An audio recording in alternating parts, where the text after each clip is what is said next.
Salam pemirsa. Berdasarkan data resmi dan independen, ekonomi Tiongkok telah merosot lebih jauh pada kuartal kedua tahun ini, dengan manufaktur melambat secara tak terduga dan penurunan di sektor real estate semakin intensif. Hal ini menimbulkan kekhawatiran gelombang PHK pada paruh kedua tahun ini, yang mana menambah masalah pengangguran yang sudah parah.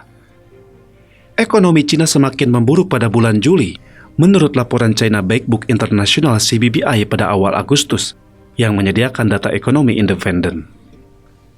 Output pabrik dan pesanan produksi baru di Tiongkok mencapai angka yang paling lambat sejak pertengahan 2020, dan pekerjaan retail berada pada kondisi terburuk dalam lebih dari 2 tahun, menurut survei CBBI terbaru.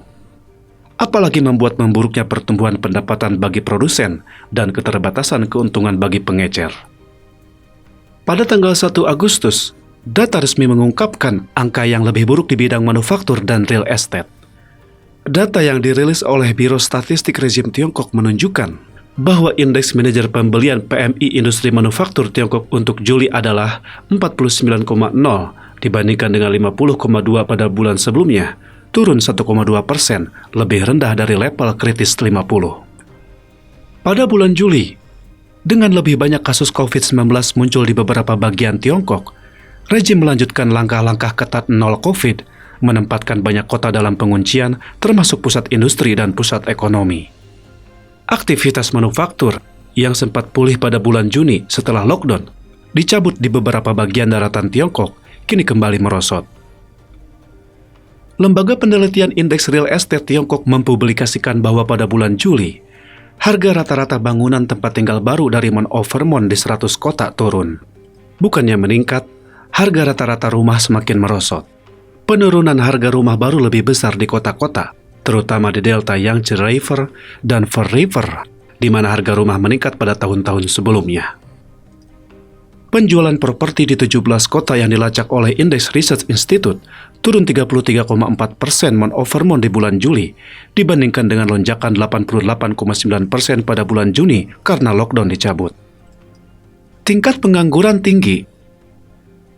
Menurut laporan oleh situs finansial utama Tiongkok Caixin, pekerjaan di sektor manufaktur domestik terus menyusut, dengan indeks ketenagakerjaan jatuh ke titik terendah dalam 27 bulan. Laporan tersebut menghubungkan PHK dengan langkah-langkah pemotongan biaya pabrik, penjualan yang melemah, dan sikap berhati-hati terhadap perekrutan di seluruh industri. Hampir 11 juta mahasiswa di daratan Tiongkok lulus pada musim panas, sebuah rekor tertinggi. Menurut data resmi yang dirilis oleh rezim Tiongkok, tingkat pengangguran untuk pemuda perkotaan berusia 16 hingga 24 tahun naik menjadi 19,3% pada bulan Juni, juga membukukan rekor tertinggi. Karena ketidakpastian yang meluas tentang pekerjaan, kepercayaan konsumen tetap rapuh. Di antara mereka yang masih memiliki pekerjaan, banyak yang enggan mengeluarkan uang. Data resmi menunjukkan bahwa pertumbuhan ekonomi di daratan Tiongkok melambat menjadi 0,4% year over year pada kuartal kedua. Dunia luar percaya bahwa ekonomi Tiongkok bahkan mungkin sudah berada dalam resesi karena rezim dikenal kurang transparan dan sering melaporkan angka palsu. Prospek meredup. Pada pertemuan Politbiro Partai Komunis Tiongkok pada tanggal 28 Juli, rezim menyatakan bahwa lingkungan internasional tahun ini kompleks dan berat, dan tugas-tugas domestik sulit dan berat. Kepemimpinan PKT tetap bungkam pada target pertumbuhan ekonomi 5,5% yang ditetapkan pada tahun ini. Analis mengatakan, ini menunjukkan bahwa PKT percaya pada akhirnya akan gagal mencapai tujuan ini. Komentator Tang Qingyuan mengatakan kepada The Epoch Times bahwa penurunan real estate Tiongkok, industri pilar, dan sektor terbesar dari investasi serta pendapatan pemerintah daerah telah meningkat. Pekerjaan manufaktur terus menyusut dan pengangguran mencapai titik tertinggi baru, dan manufaktur sesuai dengan ekspor ekonomi Tiongkok.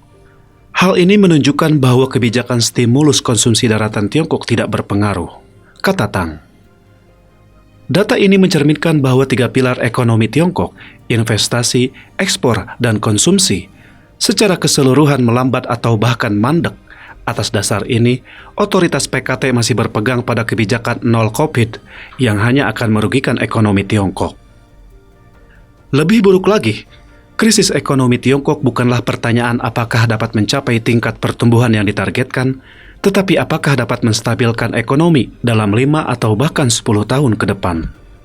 Sampai di sini dahulu pembahasan kita hari ini. Terima kasih atas perhatian Anda.